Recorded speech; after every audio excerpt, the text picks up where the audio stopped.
Hey, Ryan Reynolds here.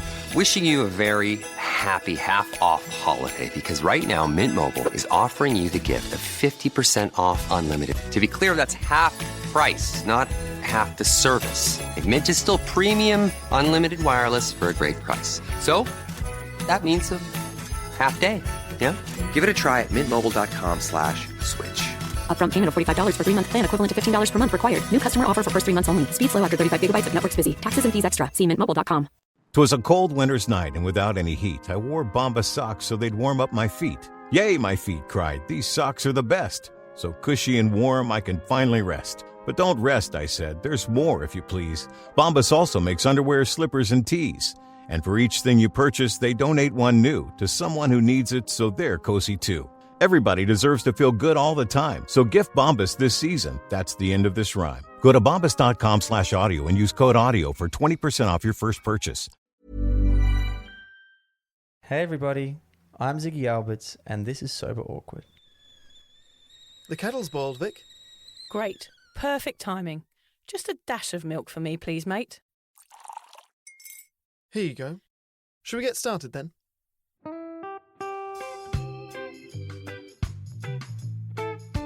Have you ever woken up on a Sunday morning and said, I'm never drinking again, and then found yourself waving $50 at a barman by happy hour? Are you wondering why everyone else can stop at 1 while you head to a dodgy after-party with a weird bloke called Disco Dave? If so, it might be time to take a deeper look at your relationship with your reliable social crutch, alcohol. On each episode, we'll investigate our own dysfunctional dealings with booze and find out if it's possible to stop this deeply ingrained habit before things get too messy. Yep, we're going to open up a shame shed of humiliating drinking stories to help you understand why waking up from a booze coma each weekend with a kebab sticking out of your top pocket might actually be negatively impacting your health. Hamish and I are here to delve into what it's like being sober, an unwanted warts and all look into why giving up those cheeky pints or putting down those mummy wines will make you feel happier, help your anxiety and mental health, and turn you into the most sparkly, authentic version of you. Won't that mean I become boring though, Vic? Well, Hamish, we'll just have to wait and see. I'm Victoria Vanstone. I'm Hamish Adams-Cairns. And this is Sober Awkward.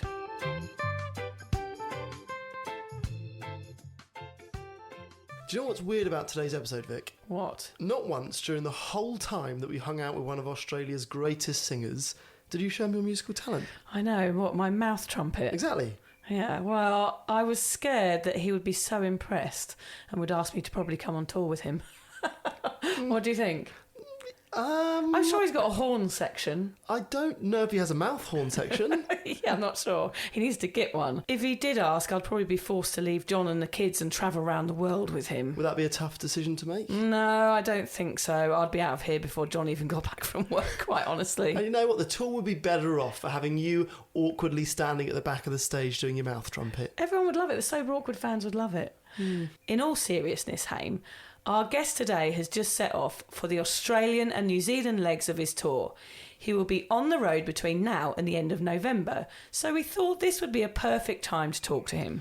Ziggy Alberts is a singer-songwriter and author who has established himself as one of Australia's leading independent artists. He's a Sunshine Coast legend, a genuine grassroots story that has lifted his artistry into universal acclaim, captivating audiences across the globe, a testament to his songwriting ability and incredible live shows. Ziggy's career is a family affair. He founded his own independent record label and publishing house, Common Folk, in 2018, which he then signed himself onto, and he employs his family members to run the show. As a result of this, Ziggy has the rare ability in the music industry to tell a story on his own terms. His 6th studio album, Dancing in the Dark, is no exception, providing yet another example of how he showcases his artistic growth and shares his ever-evolving story with the world. Ziggy has over 1.6 million monthly listeners on Spotify alone, which is the same amount that we've had the entire history of our podcast. Yeah. Basically, all of his songs get millions of listens. Amazing. And all of this at 29 years old. And of course, no prizes for guessing, Ziggy has soared to the top of the music industry whilst sober. We covered a lot in this chat, so I want to keep this intro as short as possible, so let's get straight into it. Enjoy my chat with Ziggy Alberts. Enjoy.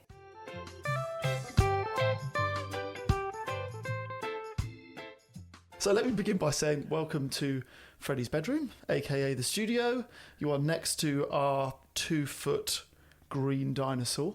First impressions of the Sober Awkward studio? I think it's like all studios should be. You know, it's totally impromptu, and I've done a lot of recordings, podcast, and actual studio recordings in very unassuming places. I have put on the T-Rex. I wish we had a visual. My speed dealer sunglasses, and so I feel like we're ready. The dinosaur's never been spoilt like it has just been by you. We neglect it, really. We never put clothes or sunglasses on it. It needs silver speed dealers, I think. You're right. Okay. We'll look to invest in some of those. And it's so lovely to actually speak to someone who is from the coast. Usually our chats are like on Zoom with someone in the UK or America. It never works. There's always delays. One of the microphones always fucks up. It's very awkward to start, so it's like a treat to have you here. Also nice to speak to someone who lives on the Sunshine Coast. You understand that aeroplanes go over this part of town quite regularly, and that's not a weird thing for you to deal with. It is, yeah, no, the feeling is mutual. It is so many things we do remotely, and so many podcasts we do by need and necessity, but anytime you can literally roll over and do an in-person, for me it's an absolute charm. So yeah, thanks for having me. Not at all. Thank you, and thank you for squeezing us in. I know you leave on tour next week, a week today, right? That's exactly, yeah. Okay. What does the week in the lead up to a tour look like? Are you just spending maximum time with friends, family, and in the ocean? Is there work to do, or is it downtime? That's a good question. It is, for me, I'm a relatively frenetic person at home. Okay. And I also started a record label, an independent record label with my family 5 years ago. So anytime I'm home is like a return to being a pseudo-adult, which is, which I want to run away from all the time. And so I am looking to put on the brakes a bit before tour starts, just to kind of, I guess over the next week, I will try and see what is truly necessary for the tour to be successful, and what I can do to not go into the tour burnt out, which easier said than done. Again, with my sort of personality, I've just, I was up, as we talked about before the podcast, I was up at 5:15 doing 7.5K run this morning with friends. So I'm not necessarily the best person at chilling. I'm learning. Pseudo-adult. This room is not a pseudo-adult room. You can be as childish as you want. We did spend the pre-interview talking about coffee machines and woodwork, which was very adult of both of us, but feel free to talk about farts and anything you want in this space. That is the majority of the podcast, is us making cock and balls jokes and talking about farts. So. Okay, and you know what? It's been a great, what a pretty, we went from homeware and archway doors and bathrooms to dinosaur with speed dealers. So I feel like we're really covering all topics. That's it. That is the podcast in a sentence.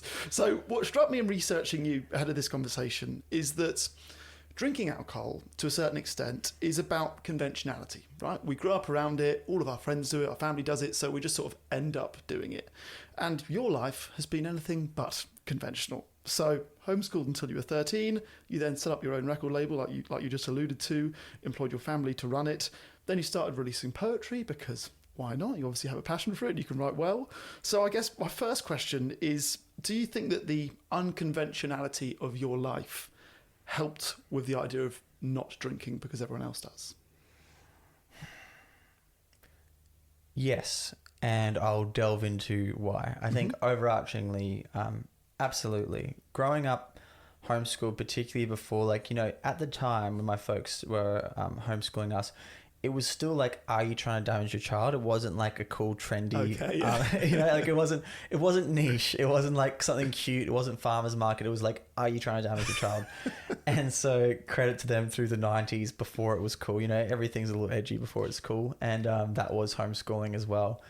I think that homeschooling allowed me to perhaps be the individual that I am. And when you are in a conformist arena day in, day out, i.e. school, and that's not to call it good or bad, but to the least it is about conforming to whatever the rules and regulations are there. Cool. And so I think that it's also potentially not the place that you're going to always shine as an individual. In fact, I think it's incredible how many individuals come out of a school system. It shows you the resilience of people's individuality and spirit.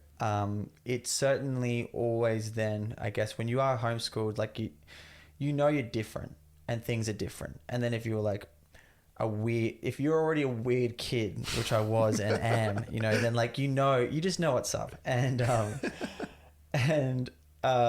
fast forward through, I guess, very path less traveled kind of beginning of my career, from being essentially a street performer and then choosing a route of doing backyard shows in strangers' houses, which we organized through social media, fully independent grassroots, like very like, you can't do this. And for me, it was always a question. As soon as people said you can't do it that way, I was always curious. Perhaps a bit of a masochist as well. Like it was like, well, it looks hard and it looks like it's not really been done much, so I'm going to go for it. Yeah. And when it came to that time, the first major stint I did without alcohol, it, I think, was immensely important.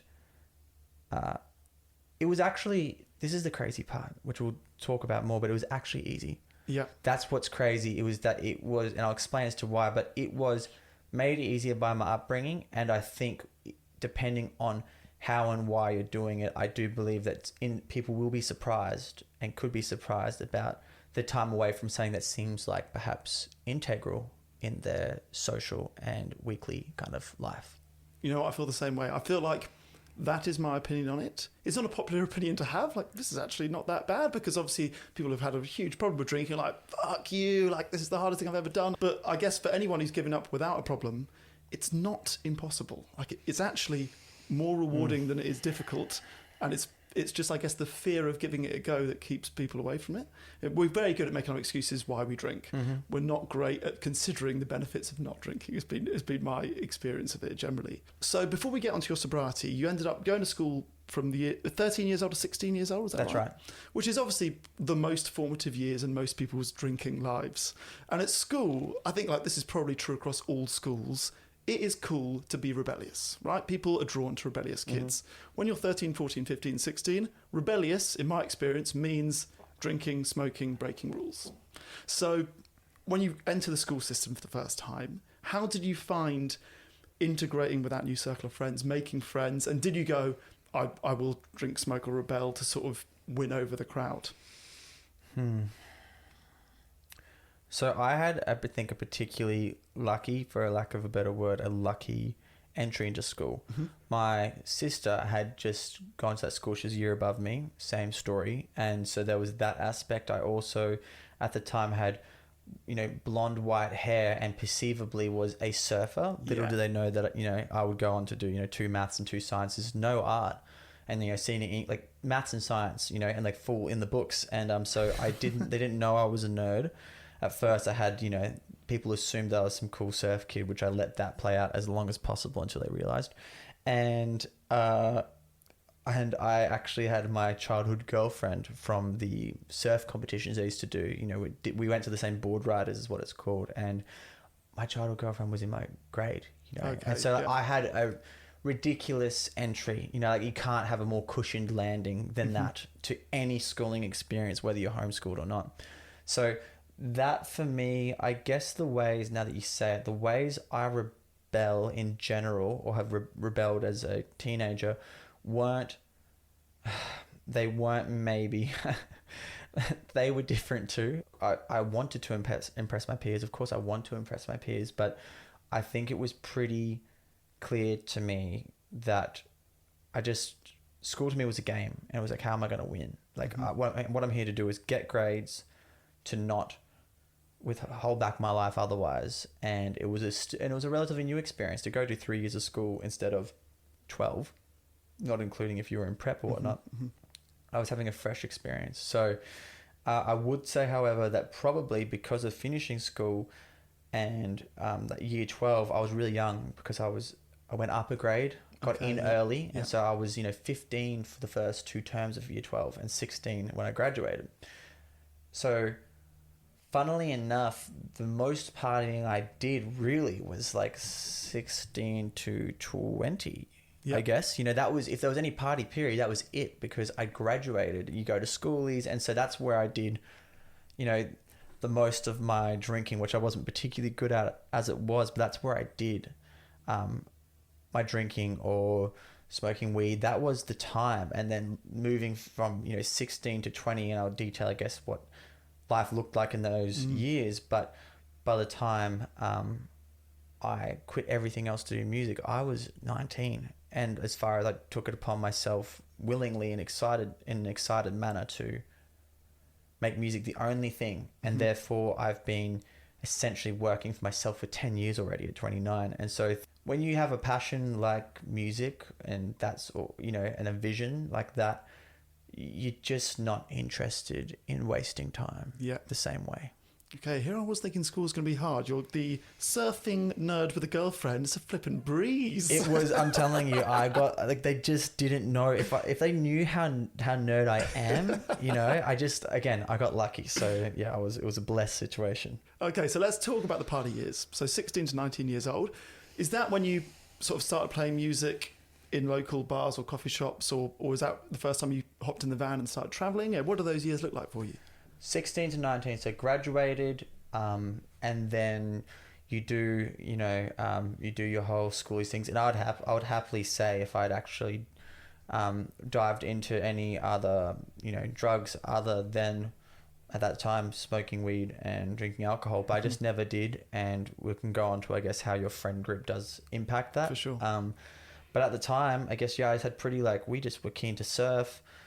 Friends were generally pretty athletic, but that was, you've graduated. A lot of people were older than me. My friends are older than me, the people that I work with. And you also hey, I'm working, I've graduated. You're acting, you get your license 17. You are acting as a pseudo adult, even before I was 18, working and paying my way, et cetera, et cetera. But there were definitely the times where I was partying more, and we go to these, epic, funny, big parties out on properties and stuff like that, and sleep upright in cars as four people in a small little, 4-door. And you'll never forget the first time that you, projectile vomited over a balcony, and your friends, chucked them over your soldier like you were some embattled soldier being carried across, the Kokoda track by your mate, like it's a battle. And you won't forget those times. And that was, 17, 18. Music was still relatively frivolous. I was working in a coffee shop job, playing, once I'd picked up guitar as I finished school. 2011 is when I started learning guitar, because my folks bought me a guitar on the last day of 2010 as a graduation present.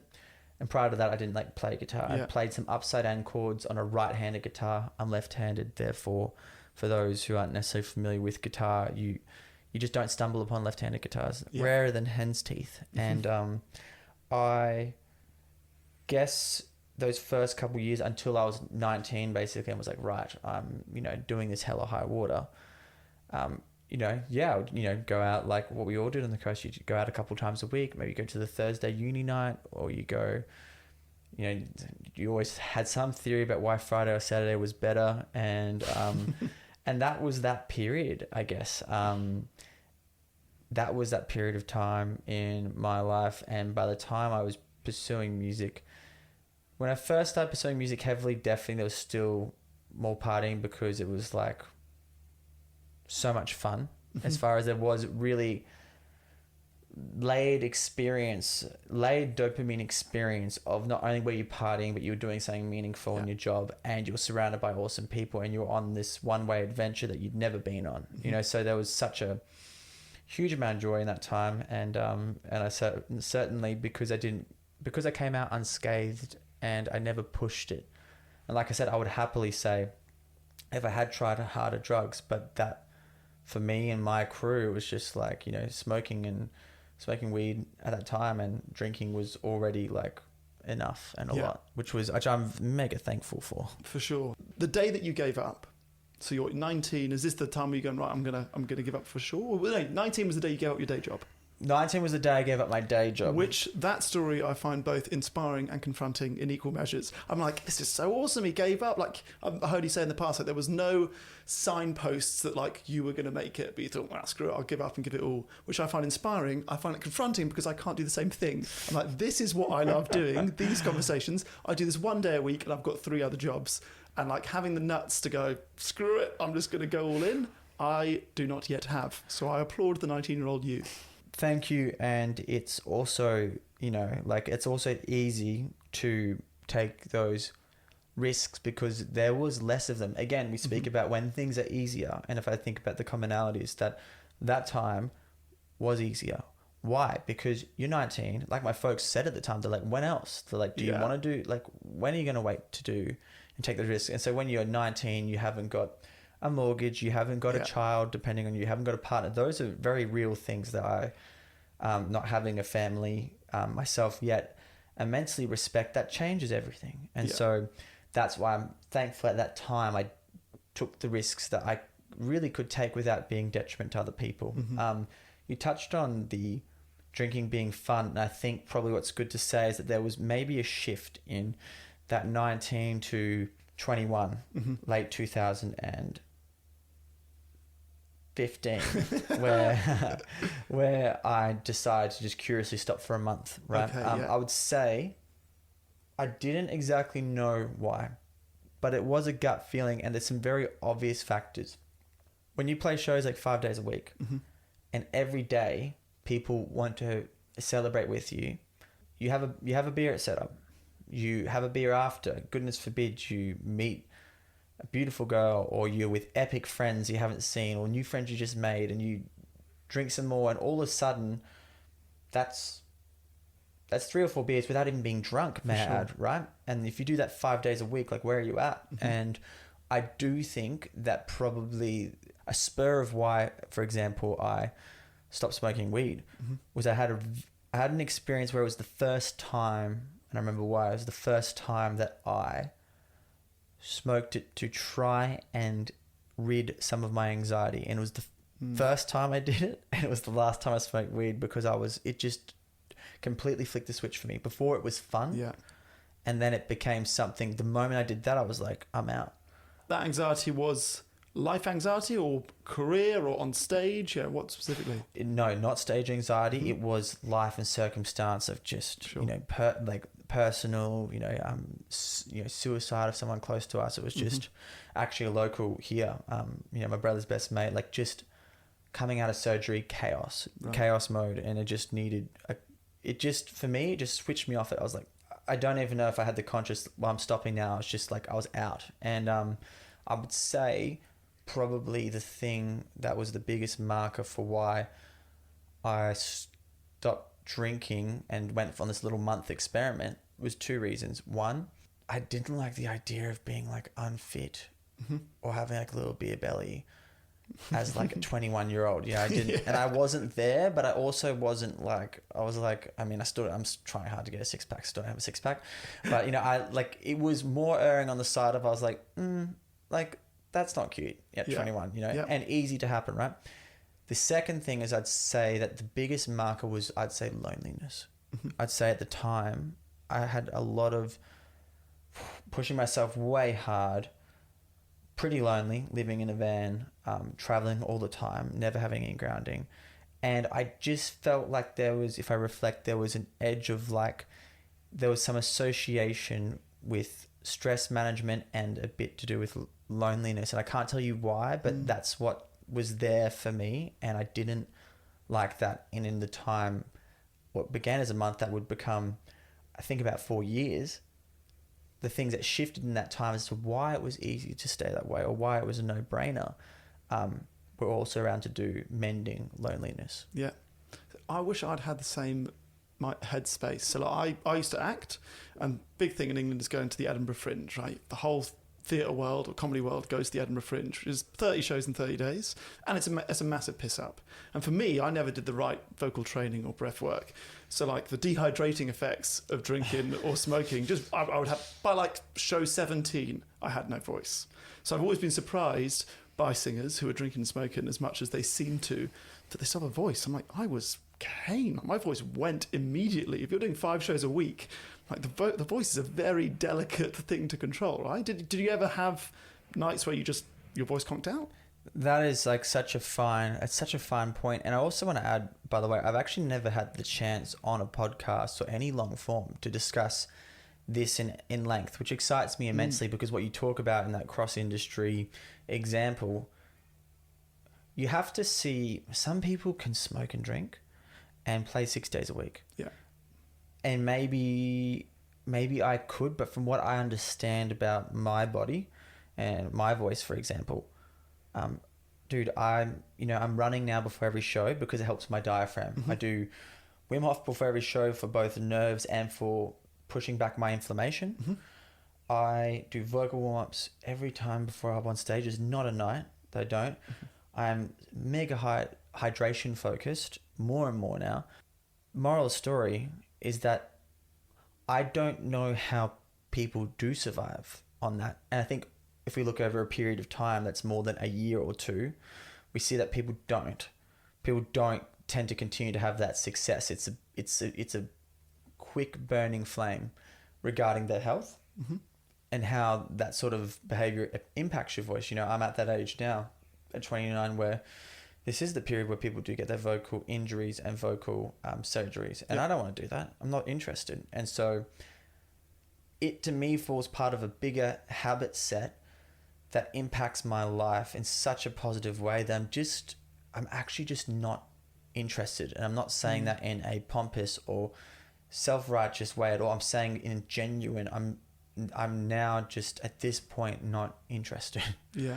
It's just not a thing in my world where I'm just not like even with weddings, even with my off time, it's not what I do for my birthday. It's funny how it's just not a part of my life, culture and community anymore. Yeah. And I got friends who it's totally part of that and I love them, and that's not friends and family. That's not an issue to me because this is just my little journey. So yeah, man, I don't know either how people do that 30 days, 30 shows in Edinburgh and drink and party and do all that and still have a voice, because I do all of what I'm doing to maintain my voice already. And so that's another big reason is I'm like here to be as healthy and athletic as possible for stage. Yeah.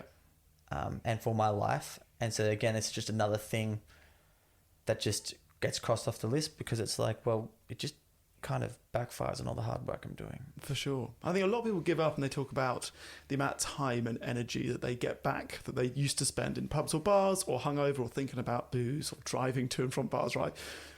You're 21 when you give up and you haven't made it in inverted commas yet, right?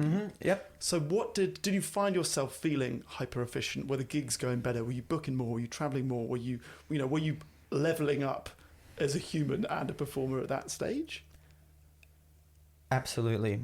I think that's the part that makes it easier. So I still haven't figured out what the answer to this is, and it's going to be different for each person, but it started as a month for me. Mm-hmm. I really meant it. It was like a month. It wasn't I'm giving up.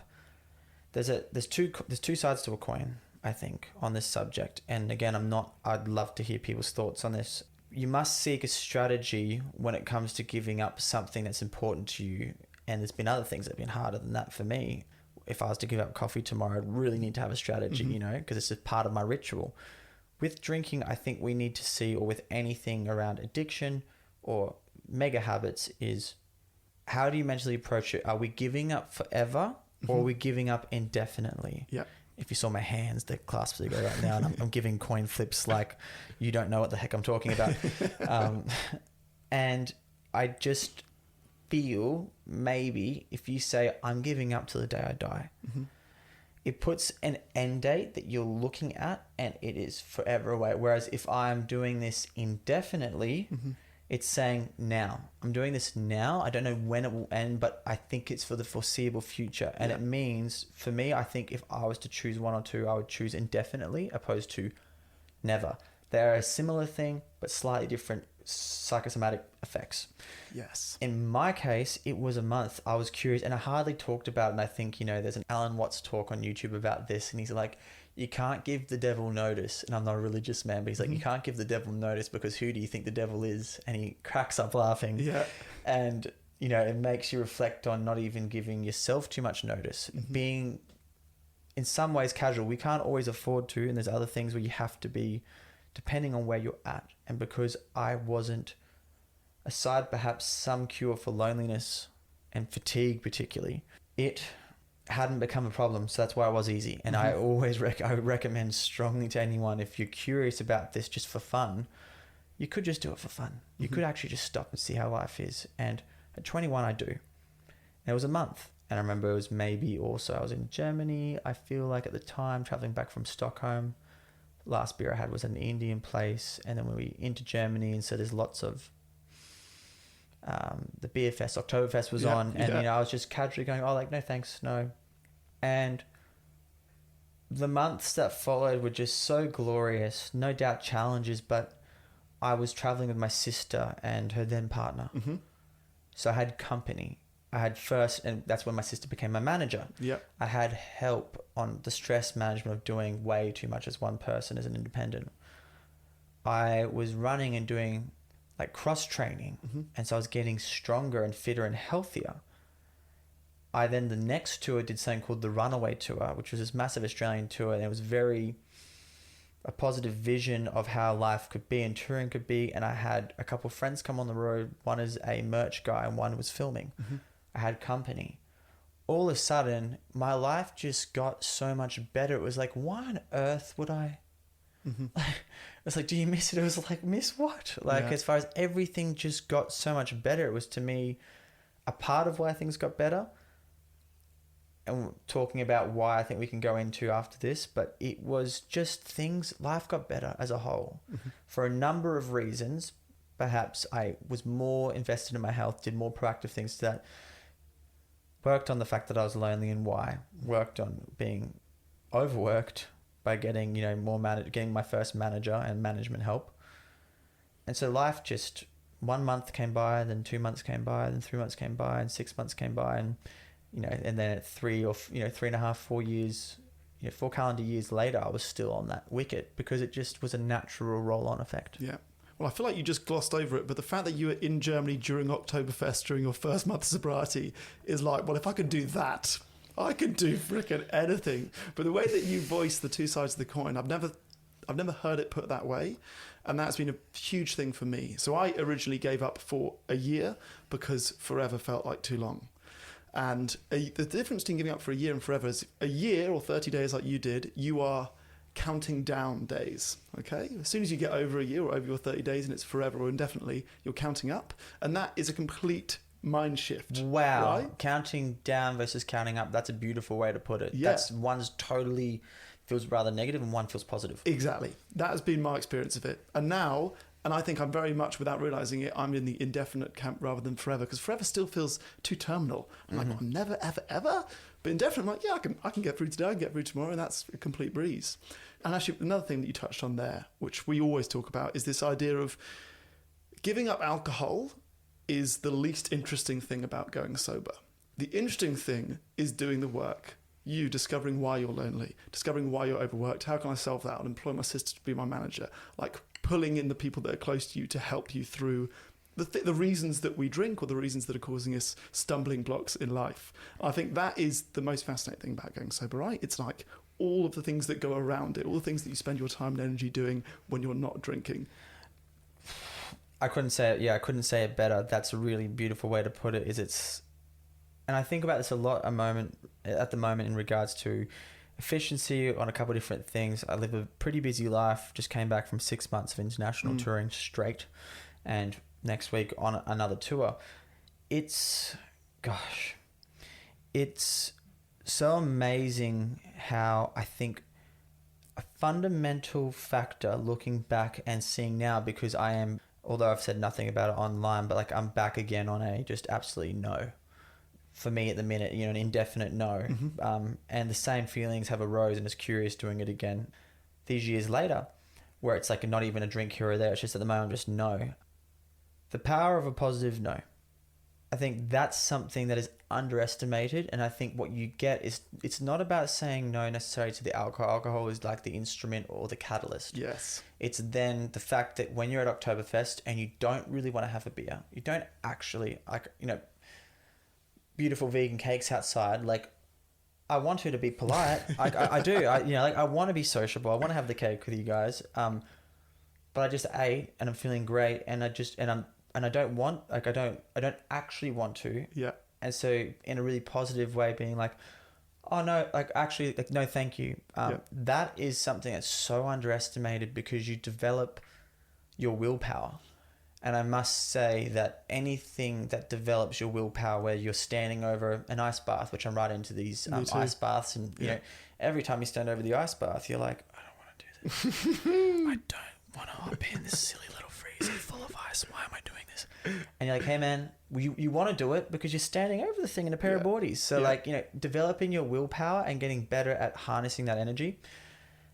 There's probably some great studies now regarding the fact that you would get more dopamine from doing that than actually submitting to the thing that is easy now. Yeah. The dopamine high from an ice bath lasts 12 hours, whereas cocaine, alcohol is all like 20 to 45 minutes, I think. Yeah. Case in point, you know. And interestingly, the breathwork in the ice bath, from the study that I read, is the only thing that can increase your baseline dopamine, which is a crazy thought for those that haven't, and I haven't done a lot of research or reading into this, but our dopamine drops.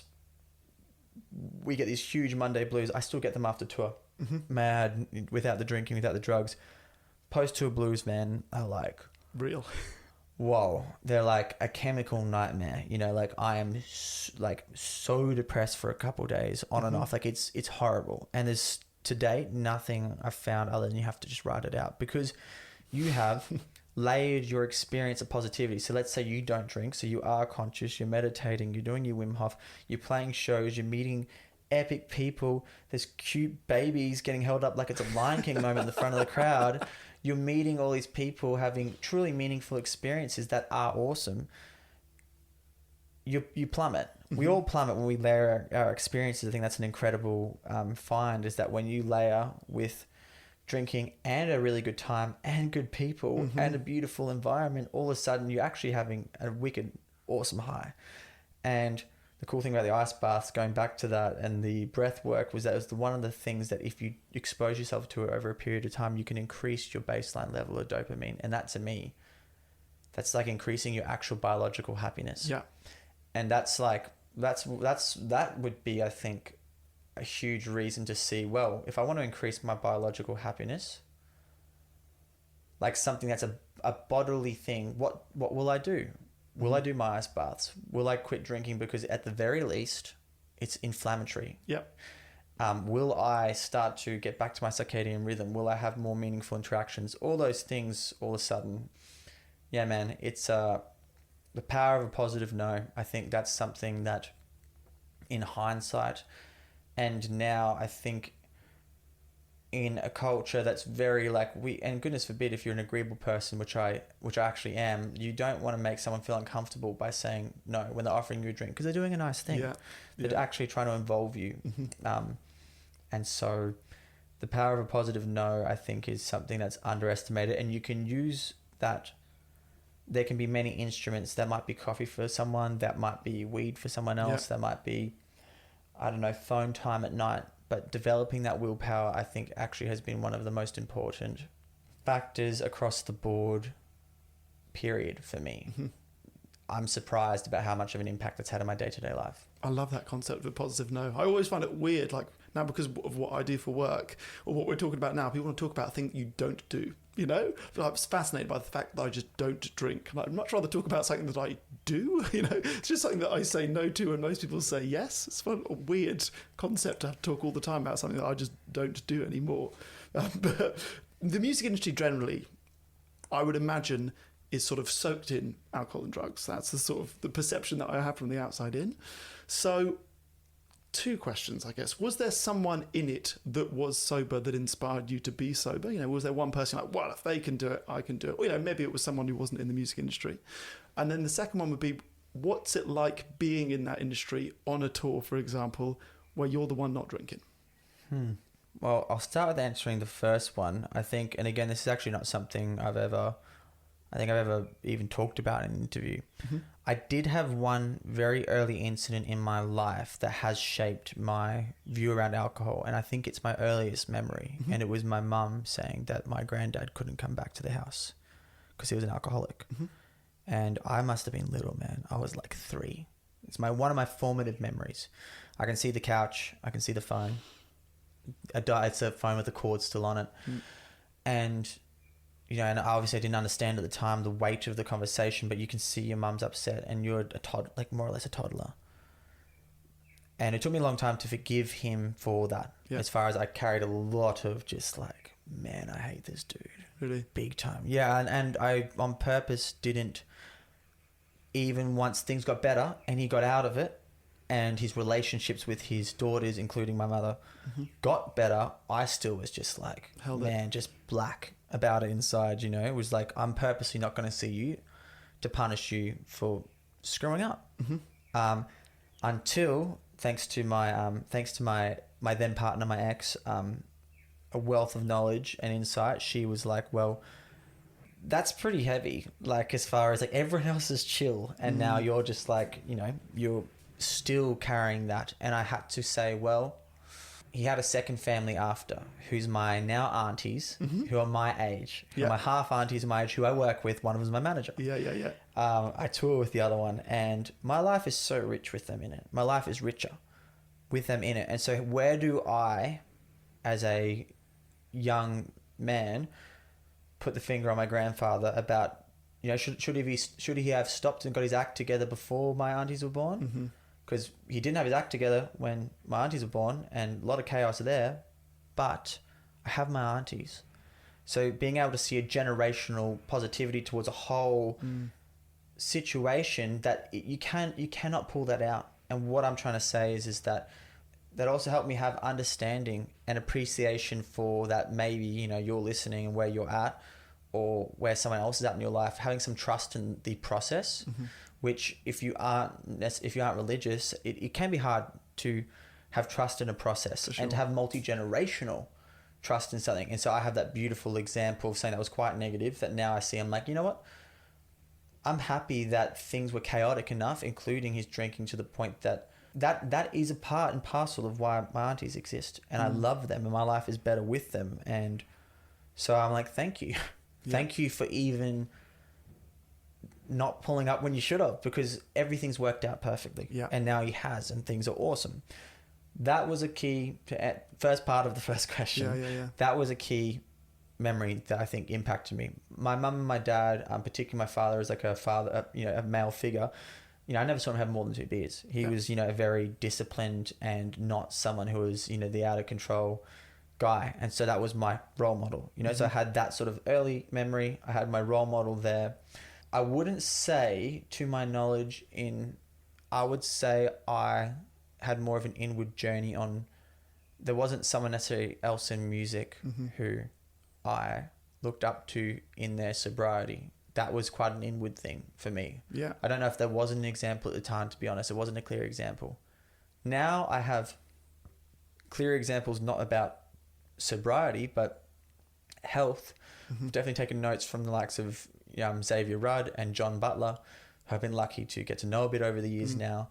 For example, with running, I've looked up to them because of things like running and their health, and I see patterns of how they live their lives, and I'm like, right, okay. And I've taken notes and I've applied them, you know.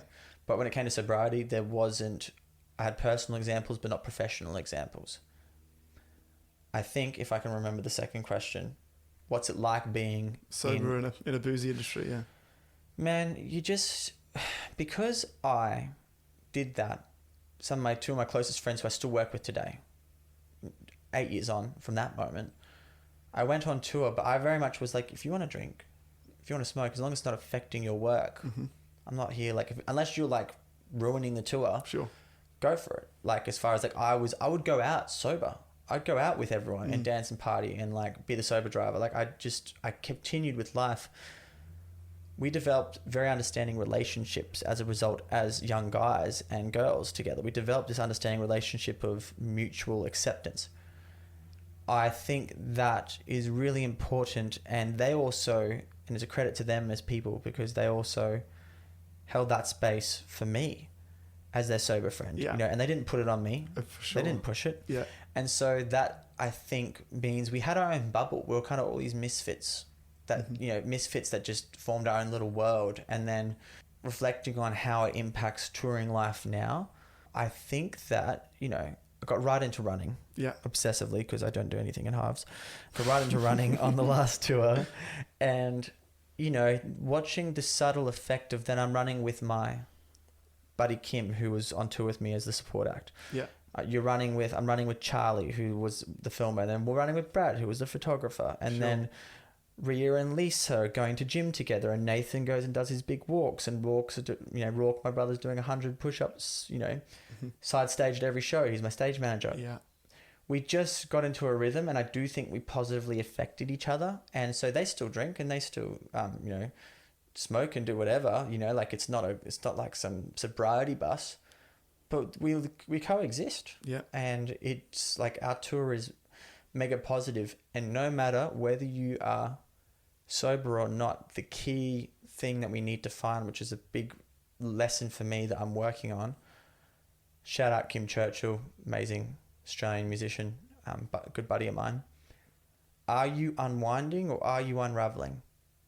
Is the way he put it. Yeah. And it stuck with me, you know, because we all need to unwind. Like I have to unwind, and I'm not always good at it. Mm-hmm.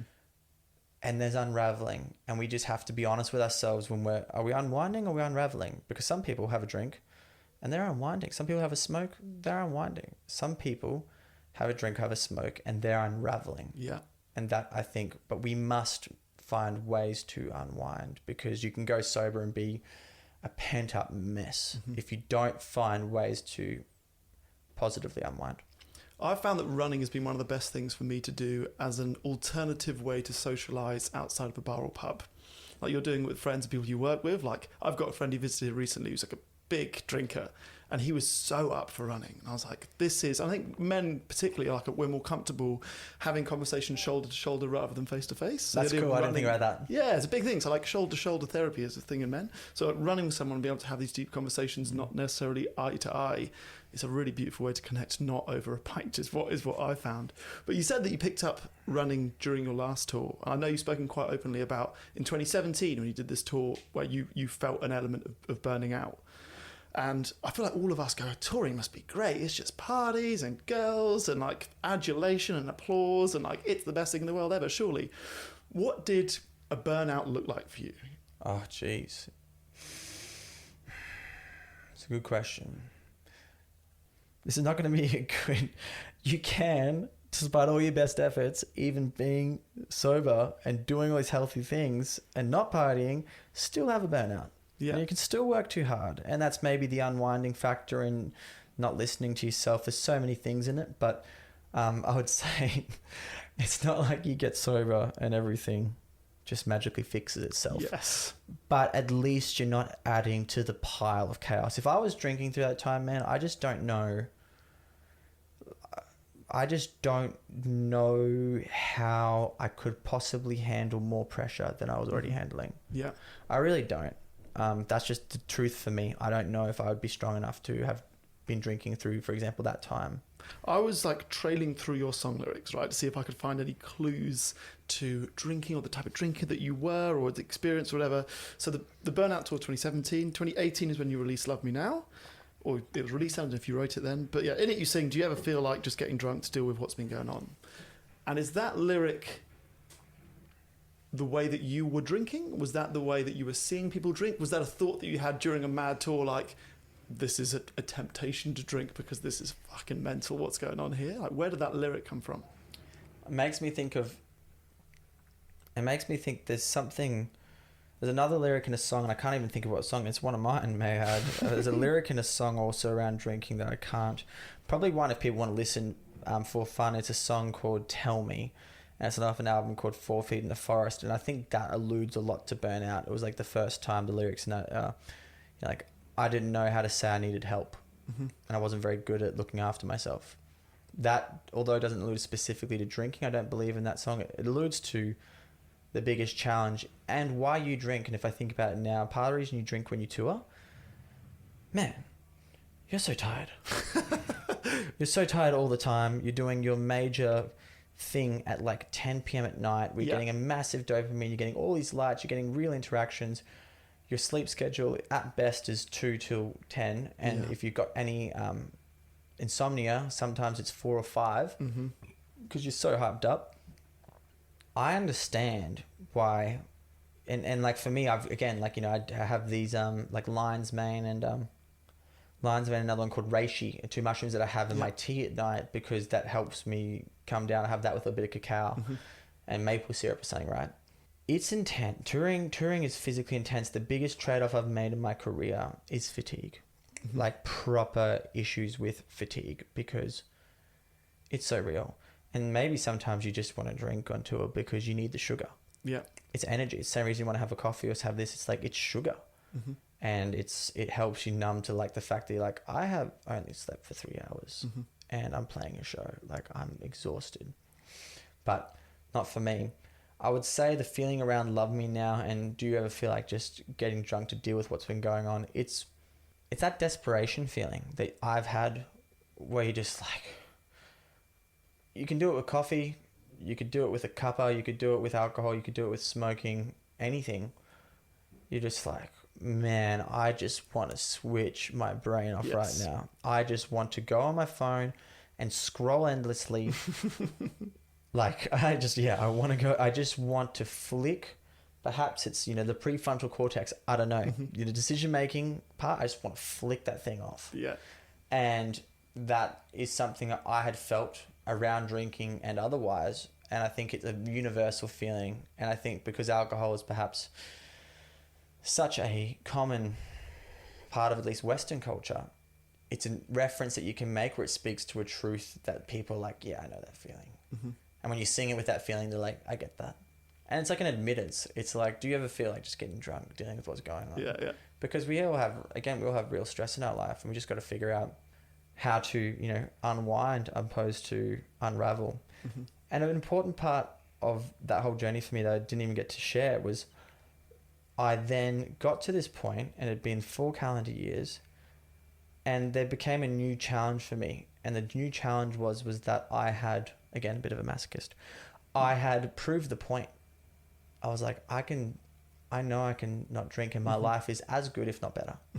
That's a key thing as well. I'd say anyone listening is that like my life, I know from the lived experience, which was so valuable, is like life is as good, if not better. That's my knowledge on the situation. Yeah.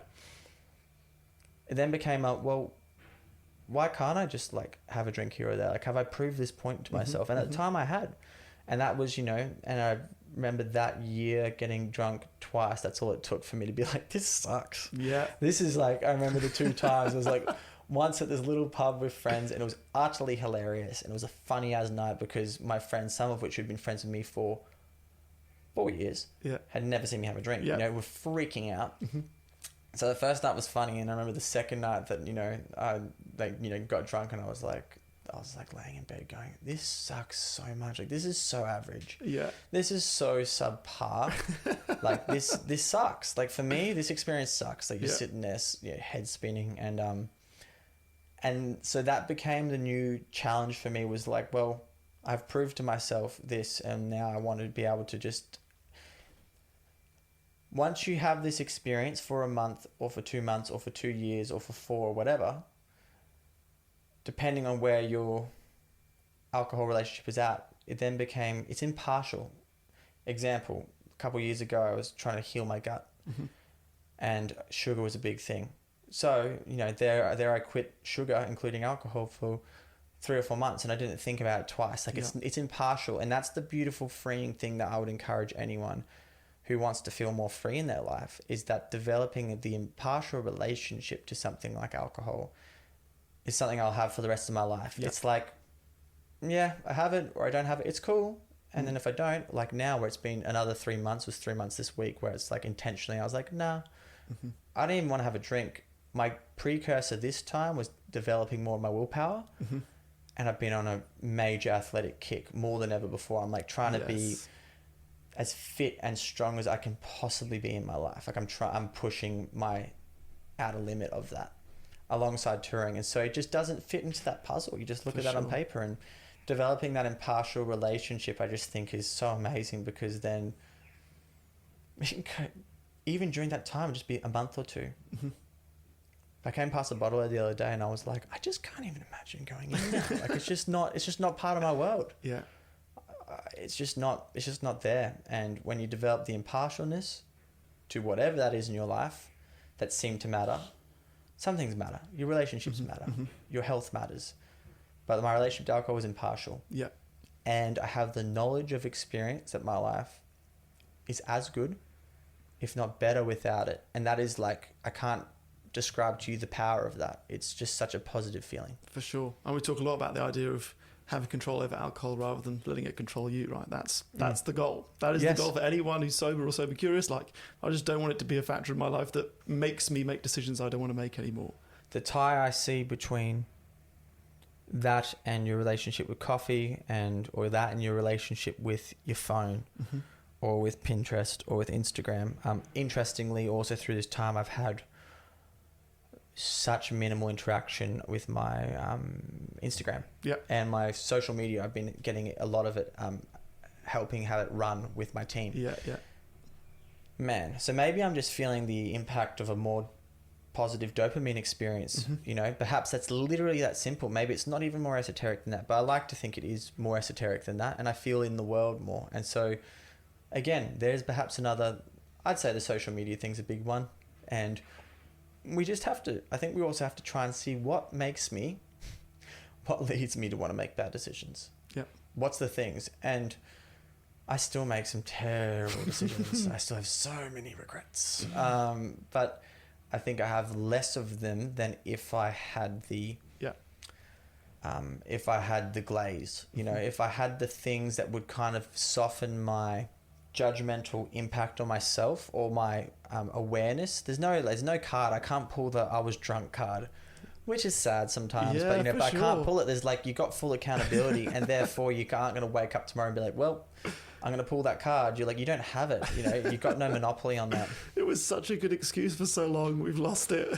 I know. So, you know, but it's, man, it's a crazy journey. And I just feel like in a really positive, like encouraging, like I just don't see, you know, I think it's easy now we're in this like time where everybody has the answer, right? And we're all looking for the answer. I think that's good. We're looking for the answers on everything. And I think by saying to people, particularly who are sober curious, being like, you don't have to make it permanent. Like you could just do it and just see what happens, right? I just think that what I'm trying to tell is the story of such immense positivity, because I think that like encouraging people to do something because of the positive impact it has on your life is such a great way. Instead of saying I'm losing something, it's like, what are you gaining? You know, you talk about so often, you're talking about on this podcast something you don't do. It's quite ironic. It's a paradox unto itself. And for me, like I said, gaining impartialness, gaining more willpower, gaining lived experience of something, I just can't recommend, particularly to anyone who's like in their 20s, early 20s. Like that was such a fundamental experience in my life, and I'm just so thankful. And I would do it again in a heartbeat, you know? Like it just was one of the best decisions I made, even if it hasn't been 10 years straight, but for that 3 or 4 years in particular, that started off as a concept of a month. Like one of the most important and just positive experiences. And I think people, if their curiosity gets the better of them, I would 100% recommend trying it at least. I think that's a beautiful, beautiful place to call it. I just want to say thank you so much for sharing your story. I think yours in particular, particularly speaking to 20-year-olds, which is like the demographic that we want to get. Like those are the years when we had all of our regretful stories. I feel like those people in particular are sober or sober curious or just thinking about it. I think you are going to appeal to them. The way you speak to it is exactly the way that they listen. So I want to thank you for reaching out to them. I also want to, I think we've caught you at a really interesting time. I feel like you've off the back of a tour, about to go on another one, like in a nice space in your life, it feels. I just want to say I'm thankful for you sharing that, because I can feel it. I can feel that you're in a good place, and it's cool to be around it. I want to finish with just a quick story, which is, my wife is Liz, right? And we moved up here 2 years ago. And a lot of people come visit in the first 2 years. Like, what the hell's Sunshine Coast like? So when we pick up people from the airport, we bring a pack of Pringles and we bring a non-alcoholic drink. We call it the Heyman Liz Express. And we pick them up, and then we put a Ziggy Alberts album on, and you are the soundtrack to our welcome to the Sunshine Coast. And that, I thought, I've always wanted to tell you that. I want to thank you for being the sound of the Sunshine Coast to us whenever visitors come up.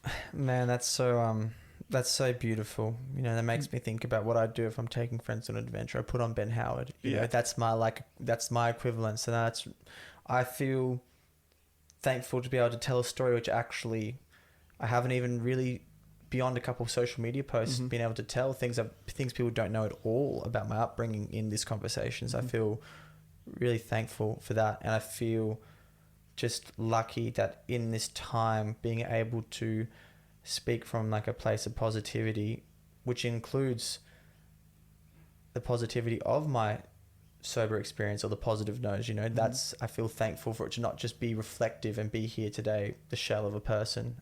I'd like to close, if I could, by saying that I look up to so much people who are in a harder position. I don't think that's something I don't envy, and I think I understand more now, but there's things I don't understand about addiction and how ingrained it is in people's lives. And I just want to say that to anyone who would be listening that's having a less frivolous experience than what I had in my exit, that I look up to those people. I really do, because it's easy. It's easy to stop before something's a problem. And by circumstance of your life and your experience and your upbringing, you might have been in a harder spot. And I just think, I just want to acknowledge that being on here talking, just to say that, like, I don't understand that, but I just back you, and I think things can be better. And when you think of your life and people's lives being more positive, that's just like, that's what we're here for, you know?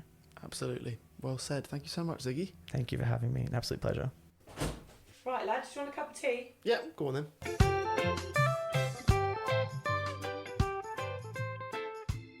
So there it is, Ziggy Alberts on Sober Awkward. What a treat. I learnt so much from that chat. What struck me most about Ziggy is not only is he incredibly grounded, but also grateful for all that he's achieved. But he's also a guy that thinks so deeply about his craft. Giving up alcohol was just one lever he wanted to pull, along with focusing on his exercise, his ice baths, his diet, all of those things to fundamentally make him a better performer. He was making those decisions when he was 21. Right, that was before he was even a success. I've got no idea how he did that in his 20s. Amazing. That was what I found so inspiring too about this. How many singers have gone off the rails, then learnt from their mistakes and gone sober? Ziggy actually did it the other way around. He gave up before developing a problem, a bit like Haim, whilst he was still able to do it without too much struggle. By doing this, he gave himself the best possible chance of succeeding at his passion. I can't think of anyone not drawing something from that. I wish I had the focus when I was in my 20s. The other thing I loved about this was his theory on giving up forever versus indefinitely. Yeah. That just made a lot of sense to me and put into words, I guess, what I'd been feeling for a long time, which is really what singers and poets are meant to do, isn't it? Yeah. Give words to your thoughts that you can't say good. Yeah, well done, Hamish. His story in overcoming alcohol might be very different to yours. You might have struggled more or battled it for years, but it goes to show that you don't have to reach rock bottom to give up. In fact, it'll be much easier if you make the decision to go sober before you reach that point. Are we going to head down to see him at the end of this tour then, Vic? I would love to, end of November he's going to be in Brisbane. Another awkward sober night out. My pointing, dancing, you're doing your stomping. I'll be doing lots of stompy dancing if we go and see Ziggy Alberts, Hamish. Yes. And it's at the River Stage, which is where we saw Fatboy Slim. Yes, it is. But that is the best venue, actually, isn't it, in Brisbane? That is amazing. It's kind of this outdoor auditorium. It's brilliant. I like the idea of just having one dance floor that we fully commit to. Oh, yes. It's like a safe space. We know we can sober dance there. Whatever's on at the River Stage, we go. Okay, so we're going to Ziggy Alberts in November, and then we think, well, I'm dragging you to the Chemical Brothers in February. Are you? Not as much as my wife is dragging me to the Wiggles at the beginning of December. Right, okay, I need to talk to you about that off show. Go on. I have been to the Wiggles. And? It was the biggest nightmare of my life. Oh, yeah, the way queue to get me in. excited. Yeah, queue to get in. The kids don't even look at them. They're just crawling around the furniture. It's terrible sound. It's just not a good show. I was going to go dressed as a Teletubby to like say, I don't care, I'm a rebel. Oh God, that is going to be the most sober, awkward thing you've ever done.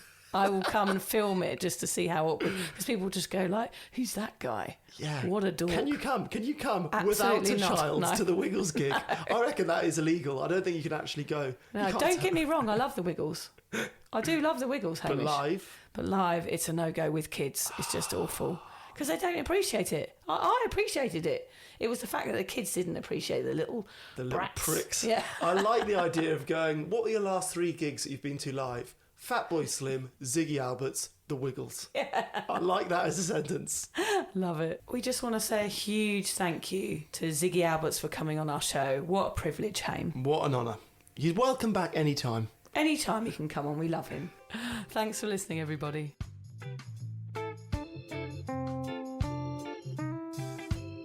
If you're questioning your relationship with booze, you're struggling to moderate, or your hangovers are causing anxiety, it might be time to reach out for some support.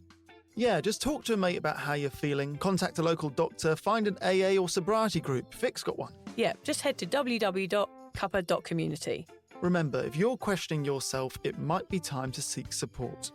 Even though this journey can be awkward, it is definitely worth it. And if you've enjoyed the Sober Awkward podcast, don't forget to review it, rate it, and share it with your mates. They have to share it with their mates? Yeah, of course they do. I'm not doing this for nothing, Hamish. Bloody hell. How do they share it? I don't know, just write it on the document.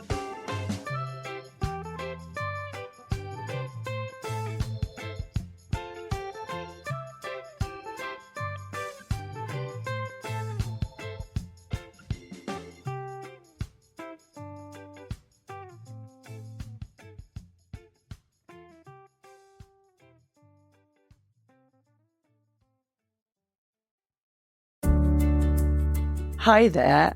I wanted to tell you about a podcast that I think every single one of you will benefit from.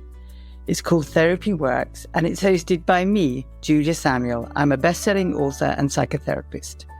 I invite you into my therapy room where I speak to either a known or unknown guest. Topics range from the difficulties of divorce, a life-changing illness, to the struggles of motherhood. Search Therapy Works now, wherever you get your podcasts, and subscribe to make sure you never miss an episode.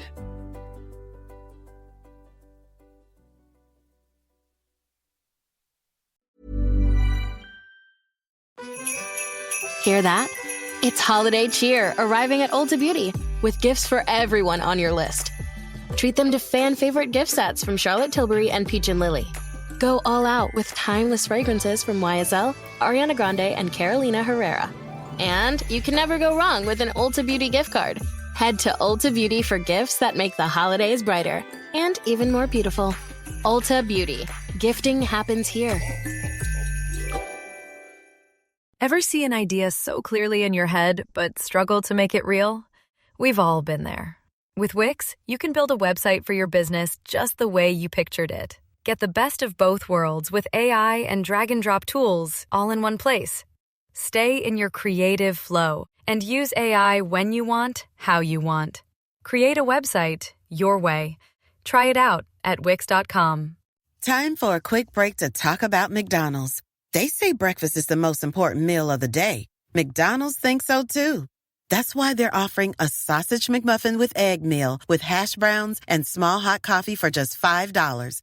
That's right, $5. And they're open at 5 a.m. or even earlier. So save time by ordering ahead on the app. What's even more important than breakfast is getting this great deal. Price and participation may vary.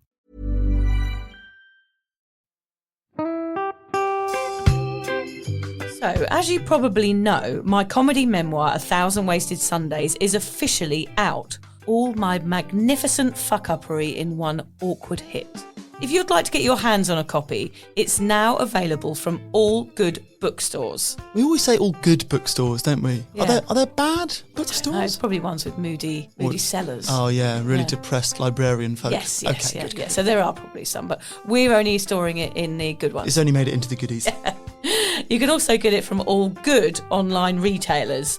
The print version and ebook are out now, and the audiobook will be available in March. I've been writing my memoir for 5 years. It will make you laugh, cry and cringe, and hopefully inspire a few people to reconsider their relationship with booze. If you love the podcast, then I think you'll love the book, even if I do say so myself. Hamish has read it. What did you think? I feel like I know a little bit too much about you now, to be honest, Vic. Look, I really loved it. It was hilarious and surprisingly moving, but I feel like I've seen you naked in a literary sense. Yeah. Does that make sense? Yeah, that's worrying. Yeah. From an emotional point of view, seriously, it wobbled my teeny weeny wooden heart, Vic. Okay. My teeny little wooden heart. Well, his wooden heart is broken. Anyway, so if you do manage to get your filthy mitts on a copy, please do me a favour and head to goodreads.com and give me a review. Doing that will help me get it out there to those that need a bit of sober support. So there you have it. My story, unwanted warts and all. Come and get awkward with me. Not to be too demanding or anything, but seriously, go and buy it now. Go and buy it. Go and buy it right now. Yeah, don't just tell your friends, buy it, and then buy your friends one or two. Yeah, don't give them a copy, buy it. Yeah. And you know what? Don't be careful where you store it. If you lose it, you can always buy another 5. Buy another one. Yeah.